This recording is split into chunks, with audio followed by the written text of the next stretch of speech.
Buenas tardes, C-Consulting les da la más cordial bienvenida a este webinar titulado Después de la tormenta. Ok. Gracias. Les pedimos por favor que mantengan sus micrófonos y sus cámaras en silencio para que la red no se sature. Gracias. Nuestro expositor, el ingeniero David Chong, ingeniero en comunicaciones y electrónica, secretario general de SEAS México, experto en diversos temas de innovación, conferencista y capacitador y especialista en sistemas de seguridad.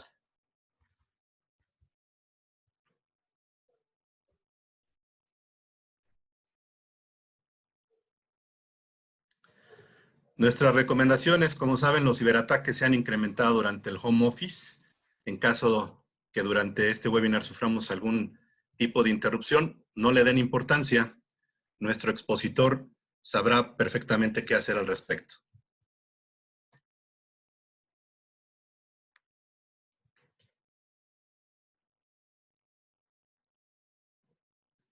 Les recordamos, importante que nos compartan por el chat nombre completo, país, ciudad, profesión, correo electrónico y número telefónico para hacerles llegar el reconocimiento de esta sesión. Gracias.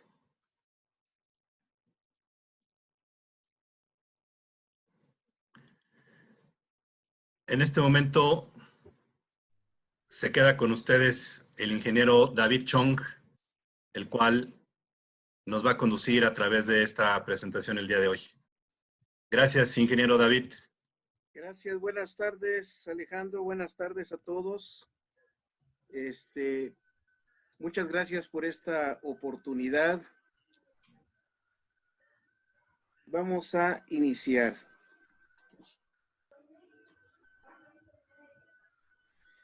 No hay mal que dure 100 años, ni cuerpo que lo aguante. La pandemia que estamos viviendo, como toda tormenta, en algún momento va a terminar. Y después de la tormenta vendrá la calma. La cuestión es que enfrentaremos ¿qué es esa calma?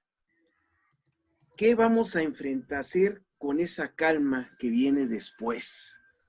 ¿Qué vamos a hacer con ese desastre resultante después de la tormenta?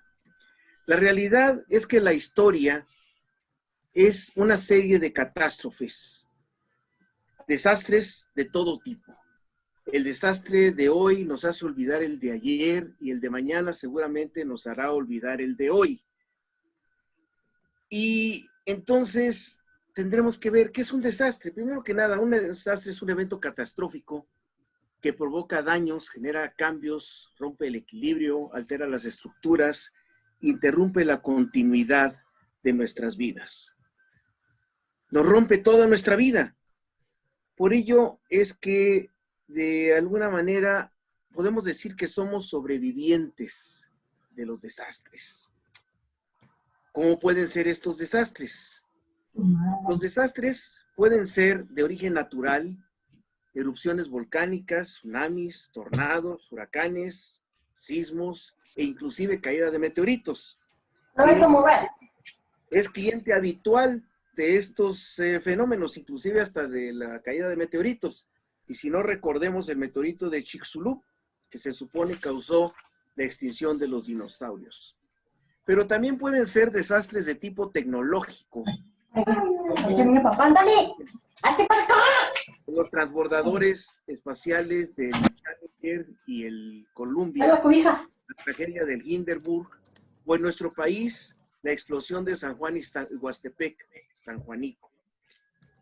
Pueden ser directamente o intencionalmente causados por el hombre, como las guerras, la carrera por el poder nuclear durante la Guerra Fría, o los atentados terroristas, en particular del 11 de septiembre de 2001, que nos cambió totalmente nuestra vida. Pero también pueden ser resultado de las acciones humanas por daños atribuibles, como el caso del derrame del Exxon Valdez en Alaska, o de la plataforma Deepwater Horizon en el Golfo de México, o la tragedia de Chernobyl, o en general la cuestión del deterioro del medio ambiente. Aquí la cuestión es, ¿por qué lo consideramos que es un desastre? ¿Por qué unos eventos que son un desastre y otros no? Bueno, catalogamos a un evento de desastre por la medida en que afecta la existencia y continuidad funcional de la sociedad. O sea, en lo que nos afecta. En lo que nos afecta como sociedad, como civilización. Aunque por los resultados hasta ahora eso de civilización puede ser bastante cuestionable. La destrucción de la infraestructura, de las condiciones de habitabilidad, del funcionamiento de los servicios e inclusive de las perspectivas de la economía. Y aquí se aplica un problema de relatividad. Cada quien habla como le fue en la fiesta.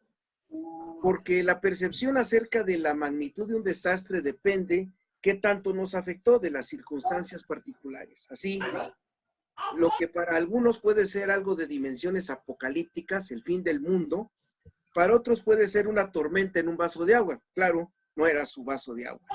El principio de Campoamor, ¿se acuerdan? En este mundo traidor, nada es verdad ni es mentira, todo es según el color del cristal con que se mira. En consecuencia, podemos resumir que los efectos ¿Pues es tu nombre, verdad? es, primero que nada, la ruptura de la normalidad, lo cotidiano, lo rutinario, lo esperado, que nos sumerge en una situación de excepcionalidad, lo inesperado, lo imprevisto. Pero lo más importante de todo, lo más impactante, los daños y pérdidas, lo no deseado. De tal manera que la magnitud percibida de un desastre va a estar por la medida de cada uno de estos daños y pérdidas. Y aquí viene algo muy curioso. En el caso de los dos primeros, el efecto es pues cierta incomodidad o simple incomodidad, porque nos saca de nuestra zona de confort y nos obliga a hacer otra cosa. Claro, esto de simple es relativo. Pero lo más impactante son los daños y pérdidas porque nos causan dolor. Dolor porque nos pega en el alma. ¿Qué tipo de daños o pérdidas nos puede causar? Nos puede causar daños y pérdidas a la funcionalidad social, nuestra vida cotidiana, las cadenas de suministro como lo estamos sufriendo hoy día, la interrupción de los servicios, agua, luz, drenaje, comunicaciones, entretenimiento. Pueden ser daños a los bienes, nuestra casa, nuestras propiedades, o lo más impactante, los medios de subsistencia. Recordemos, la panza es primero. Pueden ser daños y pérdidas a la funcionalidad humana, que pueden ir desde lesiones hasta algo más grave, como son las discapacidades, ya sea temporales o permanentes, o la propia vida humana. Y aquí quisiera destacar que puede ser más impactante una discapacidad que la misma pérdida de la vida, porque la pérdida de la vida, pues al cabo de un periodo de luto, pues se acaba asimilando esa pérdida. En cambio, una discapacidad física o un trauma por un secuestro es algo con el que se vivirá día con día el resto de la vida. En términos generales, lo que causa un desastre es la disrupción del presente, la incertidumbre acerca del futuro, pero sobre todo crea una verdadera crisis existencial que nos obliga a replantear todas nuestras perspectivas de vida. ¿Crisis? ¿Por qué una crisis? ¿Qué es una crisis? Si recuerdan, el símbolo chino, claro, tiene que ser chino, sino que esperarían de mí, respecto a crisis, tiene dos componentes, peligro y oportunidad. ¿Peligro de qué? Bueno, las amenazas contra la propia existencia, la interrupción de la funcionalidad humana, social, de la civilización, las condiciones de inestabilidad, de inseguridad, pero sobre todo la sensación de incertidumbre, porque nos hace cuestionarnos prácticamente todo, nos enfrenta a lo inesperado, a lo desconocido. cuestionamientos tan básicos como ¿qué es lo que en realidad está pasando? ¿Qué debo hacer? ¿Qué quiero hacer? ¿Qué puedo hacer? ¿Qué me conviene hacer? Y lo más importante, ¿qué va a suceder hacia adelante? Porque aquí no hay respuestas mágicas, ni fórmulas mágicas, ni recetas de cocina.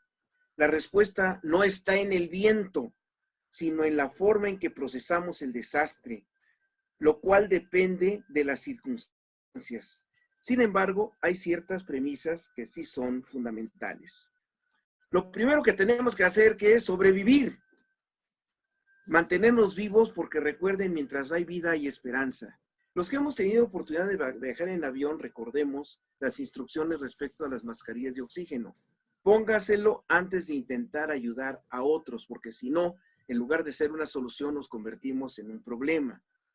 Después, ya estando vivos, vamos a tratar de mitigar, contener o detener inclusive los daños causados por el desastre. Posteriormente, buscar la manera de superar los efectos del desastre. Y por último, establecer alguna forma de normalidad, y esto lo digo muy entre comillas. Las prioridades para procesar un desastre es, ante todo, hay que resolver el problema y dejar las recriminaciones y deslindar las responsabilidades después. No perder el tiempo en esfuerzos inútiles. Y finalmente, prevenir la recurrencia, que no se vuelva a repetir. Para ello, hay que aprender de los errores, pero no solo de nuestros errores, sino de los errores de otros. Porque sería absurdo que cometiéramos un error ya viendo que se cometió, aunque hay cada caso. Ya sabemos que el hombre es el único animal que se tropieza no 2 veces, sino muchas veces con la misma piedra. Para la solución del problema, se tiene que enfocar de una manera similar a como lo enfocan los adictos. Primero que nada, saber a qué nos enfrentamos, identificar y dimensionar el problema, conocer al enemigo. Segundo, aceptar que tenemos el problema. Y tercero, tener la voluntad, la convicción y la decisión de resolver un problema. Porque hay quienes siguen los 2 primeros pasos, pero no el tercero, y prefieren gozar su problema, convertirse en eternas víctimas, vivir lamentándose de su tragedia, como muchos viven de su tragedia, como Juana de Castilla, que se pasó el resto de su vida paseando el cadáver de su marido por los campos de España.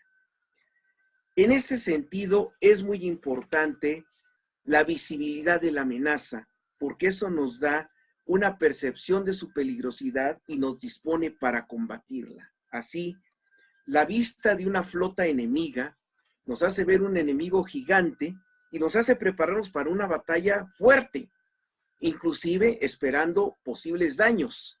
Pero en cambio, cuando es una amenaza no visible, no estridente como un virus, tendemos a considerar que es algo no peligroso, lo menospreciamos hasta que nos pega. Por ello, los errores que podemos cometer al procesar un desastre es subestimar, pensar que es más pequeño de lo que es, sobreestimar, pensar que es más grande de lo que es, desestimar, pensar que no nos va a afectar, ignorar, pensar que no existe y lo peor de todo, suponer. Porque no debemos olvidar que el que asume se equivoca. El que da las cosas por hecho, inevitablemente acaba equivocándose. ¿Cómo vamos a hacer todo esto? Primero que nada, debemos de conocer y entender la realidad. ¿Qué es lo que en realidad está pasando? Segundo, ajustar nuestras expectativas a la realidad, no perseguir ni fantasías ni sueños guajiros. Tener la voluntad de sacrificar para lograr vencerlo. Recuerden, nada es gratuito. Y sobre todo, tener la mente abierta a los inevitables cambios que vendrán.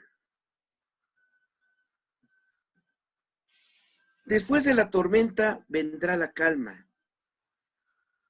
Logramos sobrevivir a la tormenta y ahora hay que enfrentar la recuperación después del desastre. En una primera impresión es posible que lo veamos todo oscuro y desesperanzador. Esta impresión se intensifica sobre todo en los momentos más oscuros. Pero recuerden, a mí no me gusta usar mucho la metáfora de ya vemos luz al final del túnel, porque no sabemos si esa luz es verdaderamente el final del túnel o un tren que viene encima. Prefiero recordar ese dicho inglés que dice que aún detrás de la nube más oscura se asoma un borde de luz, lo que significa que aunque las cosas se vean muy dramáticas, siempre hay forma de salir adelante. Lo más importante de todo es recordar que va a haber cambios, que son inevitables, que nada va a ser igual después de un desastre. Quitémonos de la cabeza que vamos a regresar a lo anterior. ¿Cómo pueden ser estos cambios? Pueden ser de fondo o de forma, reversibles o irreversibles, compensables, pueden ser selectivos o pueden ser globales, como lo está afectando la pandemia actual.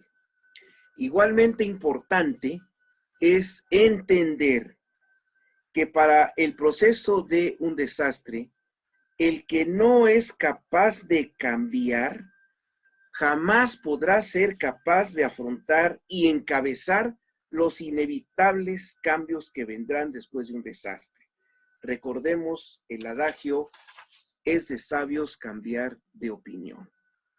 Y en este aspecto es muy importante destacar que hay una gran diferencia entre ser perseverante y persistente en alcanzar un objetivo, a ser obcecado, necio, terco y soberbio hasta la ceguera para buscar algo que ya no corresponde a la realidad. Miren, esto es equivalente a los antifaces que les ponen a las mulitas para que no se nos distraigan, pero no ven a las otras posibilidades. ¿Qué significa ponernos ese antifaz? Es ideologizar, es el escotoma mental, la mente ve lo que quiere ver, es el efecto Dunning-Kruger. ¿Qué significa esto?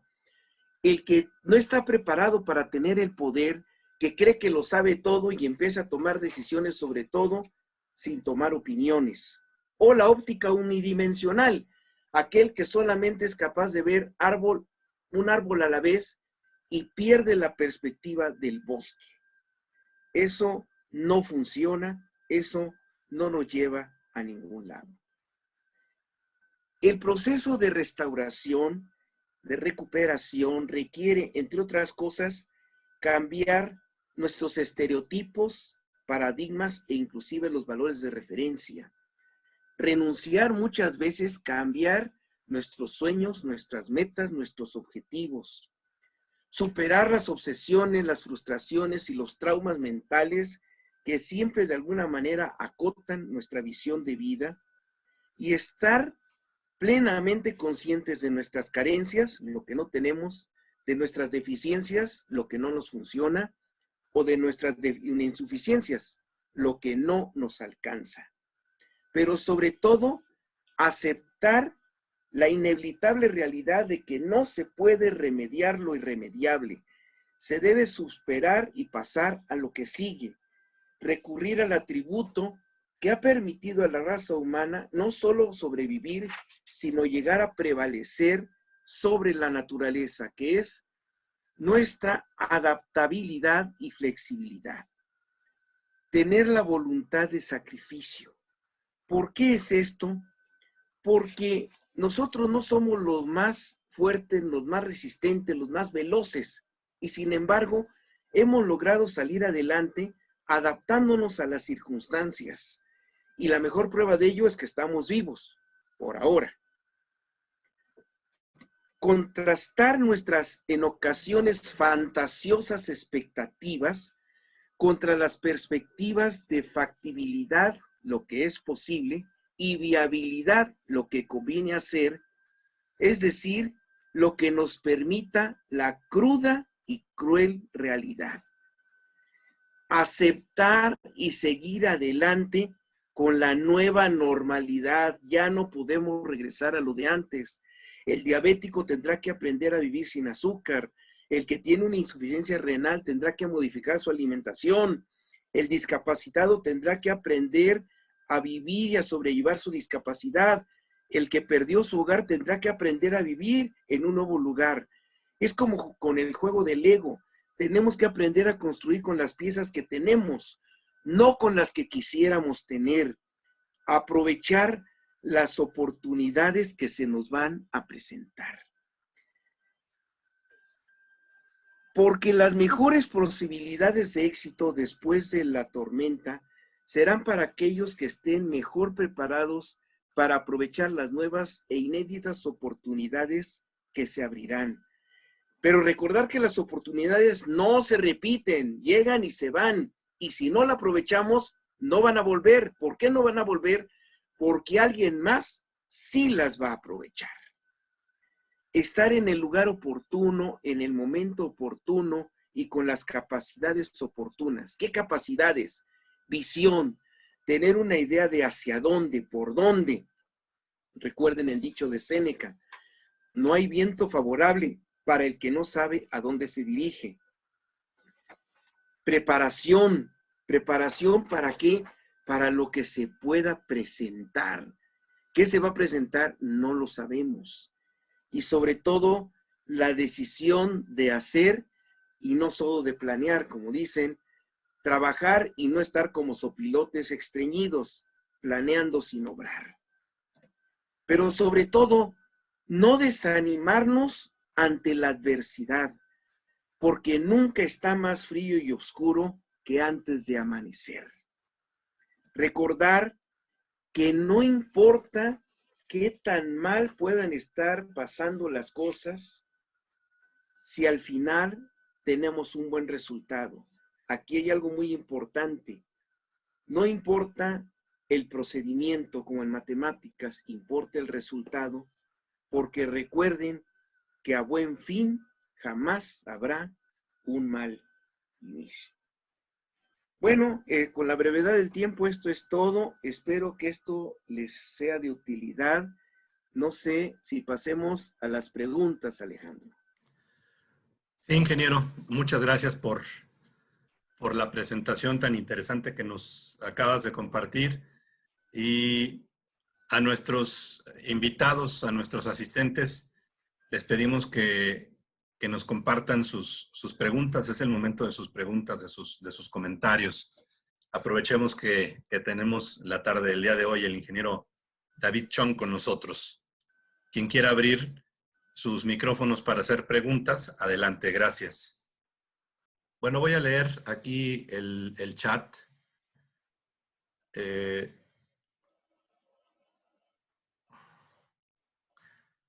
Tenemos aquí a Jocelyn Hernández, a Claudio Idelberry, a Juan Carlos Sánchez, que manda saludos desde Maracaibo, Venezuela. Está también Juan Román Agustini. Está Luis Tapia, desde la Ciudad de México, médico especialista en seguridad. Está también Irina. De Mérida. De Mérida. Jocelyn Hernández, de Cuautitlán Izcalli, médico del Departamento de Restitución de Derechos del DIF. Está también Zuleima Martínez, doctorado en Administración, consultor empresarial, de los que veo aquí en el chat. Está Denis Carapia, encargado de capacitación y evaluación del sistema municipal DIF de Cuautitlán Izcalli, del Estado de México. Aquí están haciendo una pregunta. Dice, ¿usted considera que la resiliencia organizacional es vital para la recuperación de un desastre? De hecho, es la única manera. Resiliencia es reconsiderar todo. El principio básico, el punto de partida de la resiliencia es, como habíamos comentado, cambiar estereotipos, paradigmas y tener una visión. Bueno, ¿hacia dónde? ¿Qué quiero? Y ahí, a partir de ahí, ver lo que es factible y lo que es viable. Bien. Aquí también está Diego Romero. Ha sido parte del proyecto de Guardianes de la Historia en la Diego, ¿cómo primera estás? Qué generación gusto. de los Guardianes de la Historia del Castillo de Chapultepec. Dice Juan Román Agustini, cuando se da el inicio del fin, siempre habrá un final después del inicio, gracias. Quiere saludos para su mamá, que está interesada. Perfecto, pues muchos saludos. Eh, Alex, Ale- ¿cómo estás? Alessandra Ángeles, soy de la generación Niños de Guardianes de la Historia también, a cargo del ingeniero David Chong. Eric Martínez, de la revista Seguridad en América, de Ciudad de México, también está aquí. Eric, ¿cómo estás? Héctor Arriaga, de la Cámara de Diputados Federal de México, también está visitándonos, está compartiendo con nosotros este momento. Muchas gracias. La licenciada Emma Vaca, del Departamento Jurídico del DIF Cuautitlán Izcalli. El licenciado Rubén Meneses, del Jurídico del DIF Cuautitlán Izcalli, un saludo a todos. Y aquí hay una pregunta que hace Oscar Marín. El desastre que tenemos en la actualidad, ¿qué tanto va a afectar en Latinoamérica? Totalmente.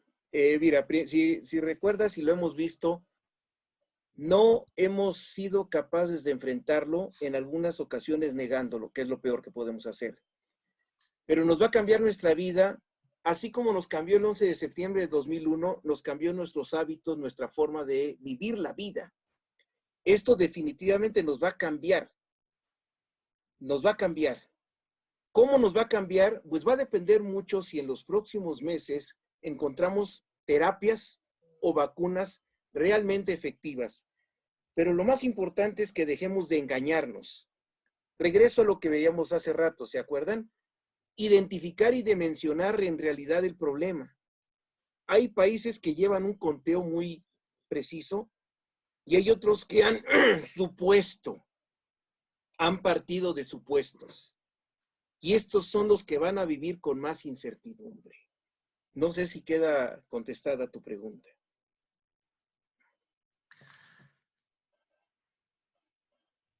Aquí hay otra pregunta.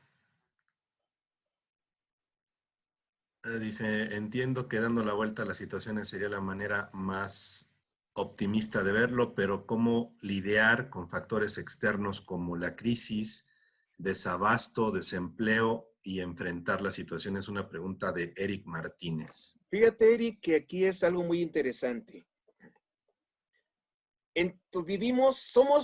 No somos una isla. Nos guste o no, vivimos en una sociedad globalizada. Dependemos de factores internos y externos, lo que le llaman endógenos y exógenos. De los endógenos, de los internos, podemos pensar que razonablemente pudiéramos tener algún control. Pero de los exógenos, olvídalo. No tenemos absolutamente ningún control. Sin embargo, en nuestras previsiones, en nuestra visión, debemos de considerarlo siempre. Siempre debemos de considerar el qué pasa si. ¿Qué pasa si mi proveedor habitual ya no me puede surtir? ¿Qué pasa si se va la luz? ¿Qué pasa si un camión se estrella contra el poste afuera de mi oficina y me tumba líneas eléctricas, transformador y fibra óptica? ¿Qué pasa si? Uno de nuestros problemas es que no alcanzamos a prever todas las posibilidades, inclusive aquellas que aparecen como de ciencia ficción o inclusive de fantasía. Ahí es donde los desastres nos van a pegar. Muy bien. También está acompañándonos la licenciada María Guadalupe Franco, de Restitución de Derechos de Niñas y Niños y Adolescentes de la Procuraduría de Cuautitlán Izcalli. la licenciada Adriana Romero del jurídico del DIF de Cuautitlán Izcalli. Aquí hay una pregunta también de la doctora Zuleima. ¿Cuál considera usted que debería de ser el estereotipo de líder después de este caos? Fíjate que esto es algo muy interesante que me han preguntado muchas veces y rápidamente te lo contesto así. Un líder no debe de ser el que sabe más que los demás.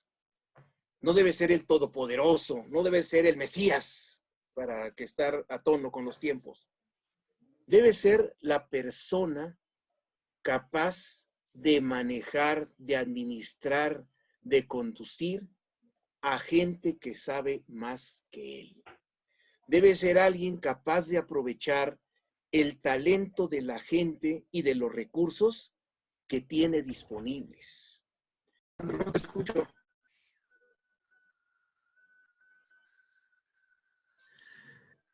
Está la licenciada Gina De Luca del DIF de Cuautitlán Izcalli. Muchas gracias por estar con nosotros. A Rodolfo Javier. Abel Solís Suárez.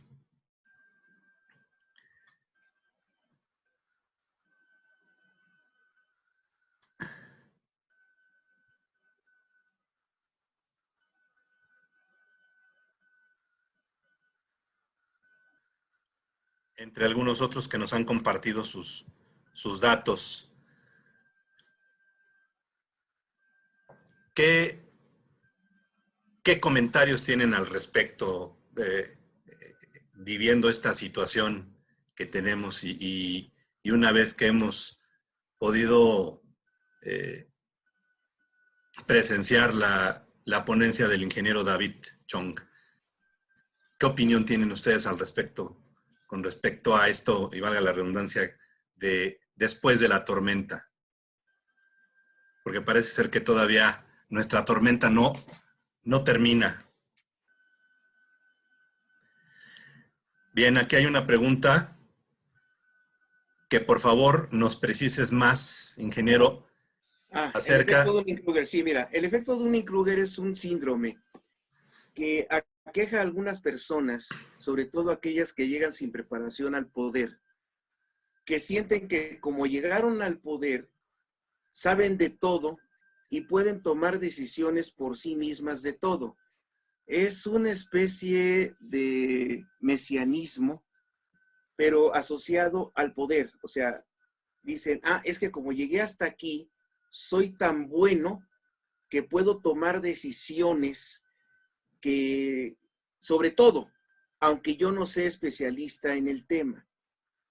Ese es el efecto Dunning-Kruger. De hecho, hace días salieron varias columnas en algunos medios comentando este efecto, casualmente asociado pues a algunos líderes políticos que tenemos hoy día. No sé si quedó contestada la pregunta.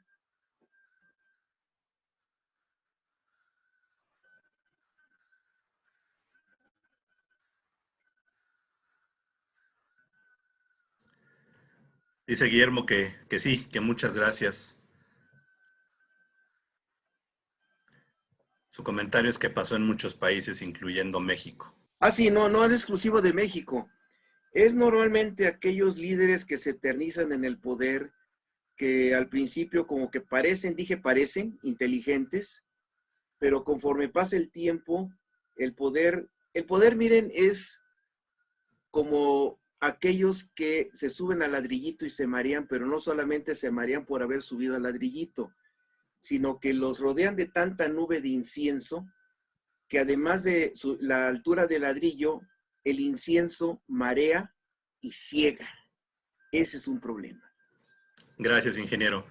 La licenciada Gina De Luca pregunta, ¿actualmente la pandemia que estamos atravesando se llama desastre, incluyendo las muertes de muchas personas? Si recuerdas, dijimos que es algo que nos causa catástrofe, que nos causa un cambio. Esta pandemia definitivamente que nos va a cambiar absolutamente todo. De hecho, los efectos de esta pandemia probablemente se lleven mínimo de 5 a 6 años en aminorarse, en amortiguarse, en restablecer una nueva normalidad. ¿Qué normalidad? Pues quién sabe. Así como el 11 de septiembre de 2001 nos cambió definitivamente para toda la vida. Si recuerdan, antes de esa fecha, no había tantas revisiones en los aeropuertos, no nos le obligaban a quitarnos el calzado. Hoy, después de esto, es obvio que algo va a ocurrir, y nos va a cambiar. Desastre, recuerden, es un inicio catastrófico, pero que después podemos remediar de alguna manera. ¿Recuerdan? A buen fin no hay mal inicio. Gracias, ingeniero. Pregunta la licenciada Olga, ¿podrían poner la lámina donde explica lo de suponer y explicarme nuevamente cada concepto, por favor? Estamos hablando...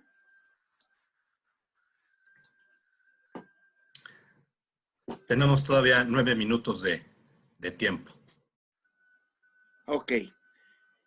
Estamos hablando de todas las cuestiones de suponer y cuáles son esas. Veamos.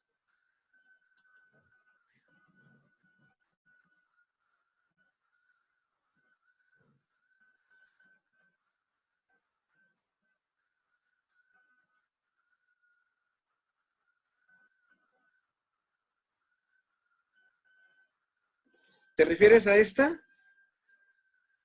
¿O te refieres a la anterior?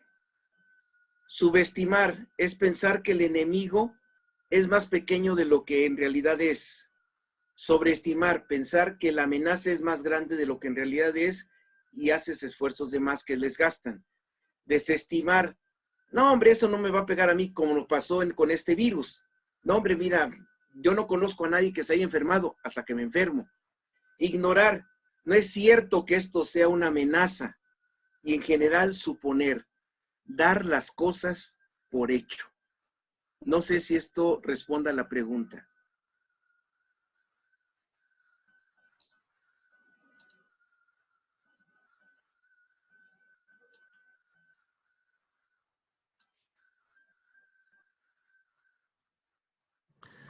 Sí, la licenciada Olga Lima dice que su pregunta ha sido respondida. Muchas gracias. ¿Alguien más que tenga alguna pregunta, algún comentario con respecto a la presentación? ¿Algún término que se utilizó durante esta presentación?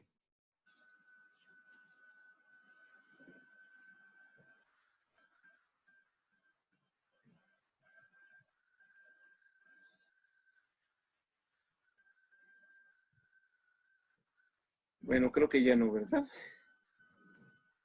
Al parecer no. Bueno, pues si no hay ninguna otra pregunta, les agradezco mucho esta oportunidad. Espero que de alguna manera sea útil. Digo, el tiempo así como que no ayuda mucho. Esto habría que tratarlo con mayor profundidad.